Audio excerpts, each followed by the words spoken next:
Tech family, I am back and I'm so glad to see you. Over the last 6 weeks, I took a break from YouTube and I flew to Arizona to buy a house. I hadn't invested in property, this is a rental by the way, and I really felt for multiple reasons it was time. By the way, the reason I didn't buy here in the New York City area was because I wanted a warmer climate, an inspiring fitness and health culture, and to be closer to my friends and family back in Australia. I just feel happier over there.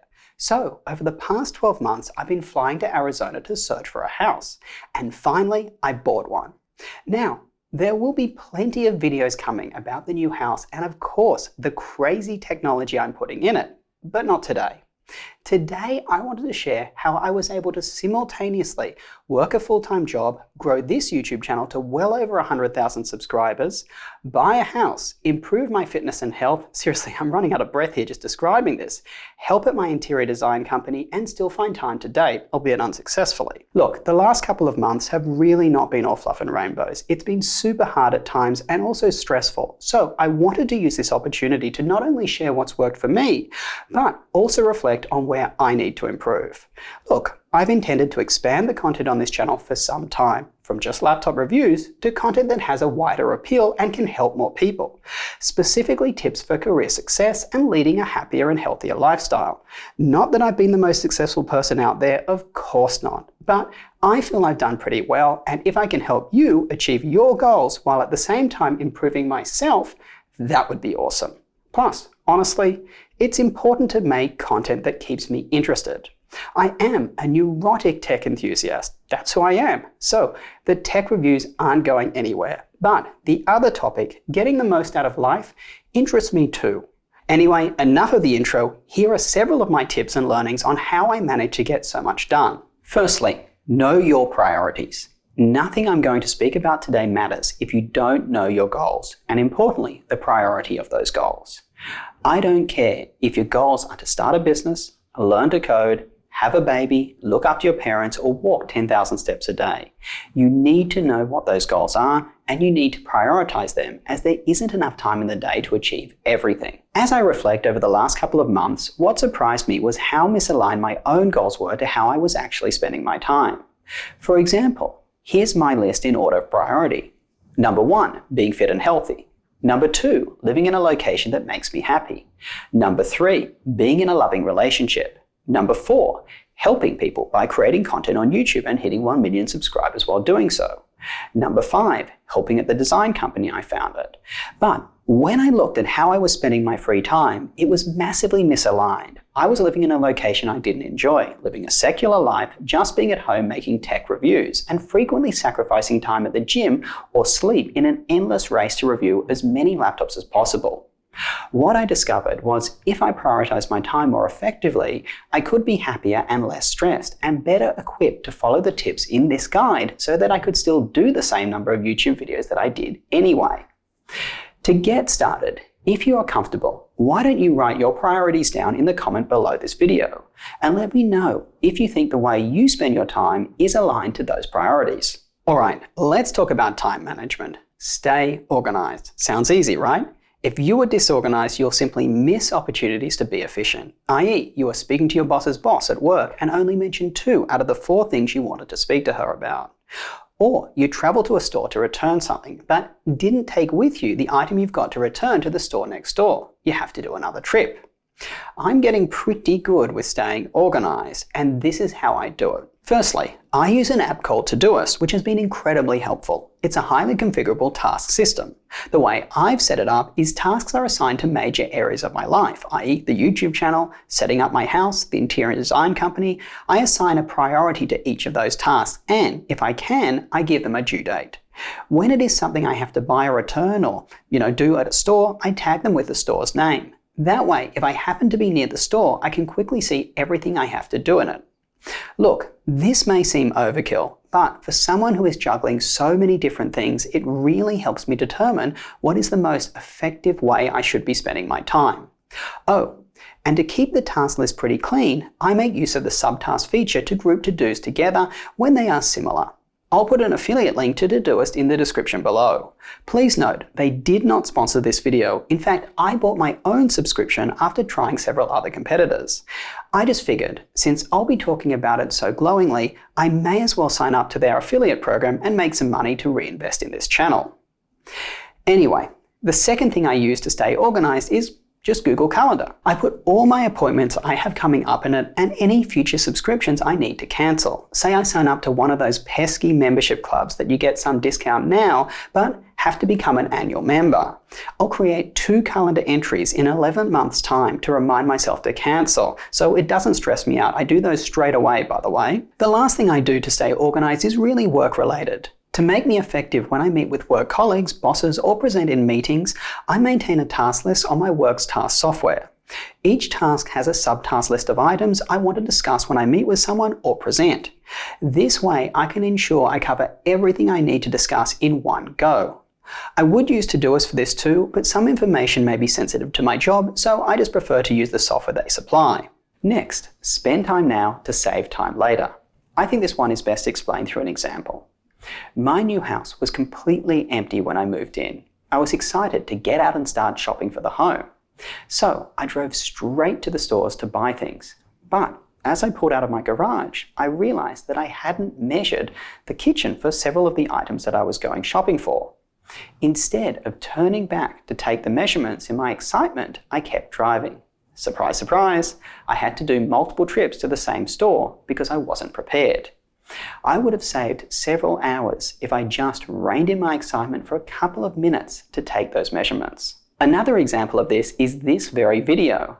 This video was designed for me to be sitting in different locations speaking to you guys, right? So different parts of the script will be in different locations. But in my eagerness just to get started, I recorded the whole thing in each location, even though I'm doing take after take of dialogue that you guys will never see in that location, right? If I'd planned it better, I could have just said, hey, 20% of the script, record here. Then the next 20% of the script, record over there. Not efficient.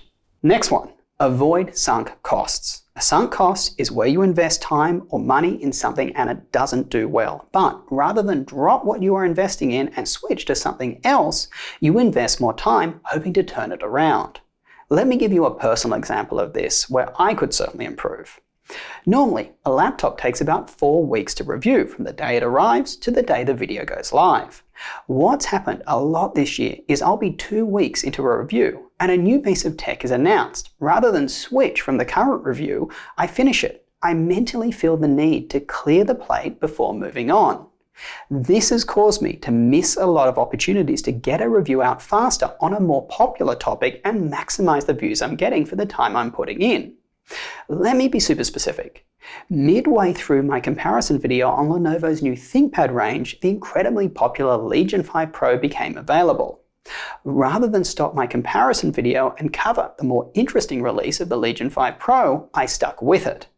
No surprises, my views weren't as high as they could have been, and I didn't maximize my progress towards my goal of helping as many people as I can and hitting 1 million subscribers. I should have just dropped the current video and covered the new topic.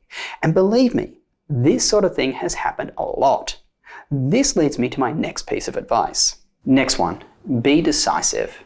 We live in a world where there is so much choice. Anything we want to buy or do, there are so many options. It can be stressful and almost crippling as we fear making the wrong decisions. This leads to countless hours spent reading reviews or watching YouTube channels like this one to make sure you're making the right decisions. On a personal note, I didn't come from money, so I have this natural tendency to make sure every dollar I spend is well spent. It's to such a ridiculous degree where I can spend 30 minutes looking up which $10 tape measure I should buy. I feel a lot of people suffer from this, as when we start our careers at a young age, we don't have money. So by the time we do, this tendency of being overly careful of how we spend our money is ingrained in us. Look, do your research, of course you should, but know when you have crossed the line to indecision. If you are going to a store to try the same laptop for a 3rd time, or you're watching your 5th YouTube review on the same car, you've likely crossed that line and there will be diminishing marginal returns of your additional time spent. Heck, you'd probably make the money you would have saved through further research if you spent your time elsewhere. This leads me to my next piece of advice. Know the value of your time. This is one of the most important items that I see potentially very successful people roadblock themselves with. If you can earn, say, $50 an hour, why are you spending time doing tasks that you don't enjoy that you can hire someone for $20 an hour to do? For example, when you watch my videos, you'll see a lot of benchmarks to test the devices. My goal isn't to run a million tests on devices. My goal is to help as many people as I can. I could easily hire someone to help run the benchmarks and it wouldn't affect the quality of my reviews. In fact, they may actually improve as I could include more benchmarks in my reviews. By the way, you can see how knowing your goals really helps with decisions like these. Look, this doesn't extend to things that are a hobby and you genuinely enjoy. If you enjoy being a handyman and painting your own house, don't hire someone for it. But what I'm saying here is take a good look at the tasks you are spending your time on and see if it makes sense to hire someone. And by the way, this doesn't just apply to people running their own business. If you're working at a corporate and your goal is to get promoted, you might find that you are doing tasks in your free time that are stressful or time-consuming. These may be preventing you from relaxing in your free time so you can be fresh and focused at work. Or they may be preventing you from putting in some extra hours on the side. Moral of the story, think about what you are spending your time on. Next, accept imperfections. As a perfectionist, this is one I need to get better at myself.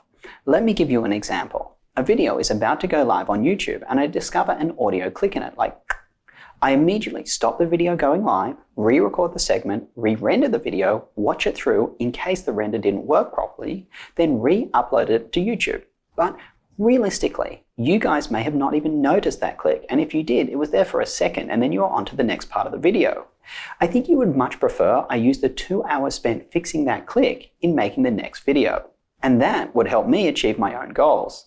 I personally need to get better at accepting imperfection so I can be more efficient with my time. Next, keep walking forward. If you are tired and at 6 p.m. in the afternoon after work or school, sure, take a break, but try to spend an hour or two later on working on one of your goals. An hour might not seem like much, but it really adds up. There are days I'm exhausted after work, but I look through my task list and select some easy items to knock off and I do it. Those hours really add up and you will feel better for it and less stressed. Lastly, be kind to yourself. No matter what you do, there will be people who appear more successful and productive than you are. You need to get comfortable with that. Take ample time to reflect on what you have achieved and reward yourself for it. Binge watch a show on Netflix. Go buy something for yourself. I don't care how you reward yourself, but just make sure you do it and think why you are doing it. Notice how I said appear. You don't know what goes on in other people's personal lives. Heck, many of my married friends with kids look at me, envious of how I'm able to achieve so much. What I tell them is one reason is I don't have kids. Bringing up kids in itself is an achievement that you should reflect on and feel proud of. Of course it is. Look, I know that on YouTube, I look like I lead a pretty amazing life, but I promise you, there are times I feel stressed and low. A lot of it comes from the mentality of always feeling I'm not good enough and needing to achieve more. I personally need to get better at being kinder to myself.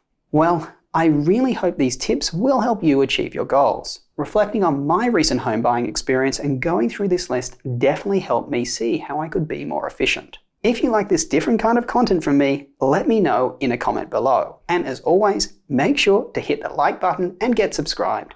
Not only does it show your appreciation for the effort it takes to make these videos, but as I always say, it makes my mum happy. Till next time, go do something awesome with your day and I will catch you later. So here is the pool area and it's really, really nice. It's one of the best things about the house. You come through these sliding doors here and you just come straight out to this gorgeous area. But it is super hot in Arizona right now. It's kind of making me regret my decision here.